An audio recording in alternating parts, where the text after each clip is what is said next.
Middle class investor risk लेता है future secure करने के लिए, लेकिन जैसे ही प्रॉफिट दिखता है सबसे पहला सवाल जो मन में आता है वो ये है कि टैक्स कितना कटेगा। और यहीं से शुरू होती है इंडिया के स्टॉक मार्केट टैक्सेशन की असली कहानी। जब भी आप शेयर खरीदते या बेचते हो एक टैक्स ऑटोमेटिक लगता है, STT, सिक्योरिटीज ट्रांजैक्शन टैक्स। अब बजट 2026 का अपडेट देखो, स्टॉक्स डिलीवरी पर STT सेम है, FNO पर STT बढ़ गया है, फ्यूचर्स के लिए 0.02% से 0.5% और ऑप्शंस के लिए 0.10% से 0.15%। मतलब डेरिवेटिव्स ट्रेडिंग अब और महंगी हो गई है। और याद रखो, प्रॉफिट हो या लॉस STT तो कटेगा ही।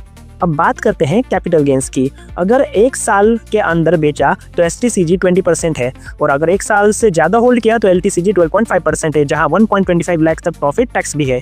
लेकिन यहाँ एक ट्विस्ट है, इक्विटी पर इंडेक्सेशन बेनिफिट नहीं मिलता, इन्फ्लेशन एडजस्ट करके टैक्स बचाना अब पॉसिबल नहीं। डिविडेंड का तो अलग ही सीन है, 2020 से पहले कंपनी टैक्स देती थी, इन्वेस्टर को डिविडेंड मिलता था टैक्स फ्री। अब डिविडेंड आपकी नॉर्मल इनकम माना जाता है, टैक्स लगेगा आपके स्लैब रेट के हिसाब से। हाई इनकम वालों के लिए काफ़ी हैवी टैक्स पड़ता है। लेकिन कहानी यहीं खत्म नहीं होती। 2026 का बड़ा चेंज, 2024 में बायबैक को डिविडेंड जैसा ट्रीट किया गया था, स्लैब रेट से टैक्स लगता था। बजट 2026 के नए रूल अनुसार बायबैक अब कैपिटल गेंस माना जाएगा, सिर्फ प्रॉफिट वाले हिस्से पर टैक्स लगेगा। रिटेल इन्वेस्टर्स को पहले से ज़्यादा फेयर ट्रीटमेंट मिल रहा है। तो आज एक इक्विटी इन्वेस्टर के क्या हाल है? STD भी है, STCG, LTCG भी है, डिविडेंड टैक्सेबल है, बायबैक टैक्सेबल है, इंडेक्सेशन ऑलमोस्ट गॉन है, और FNO ट्रेडिंग की बात की जाए तो वो और महंगी हो चुकी है।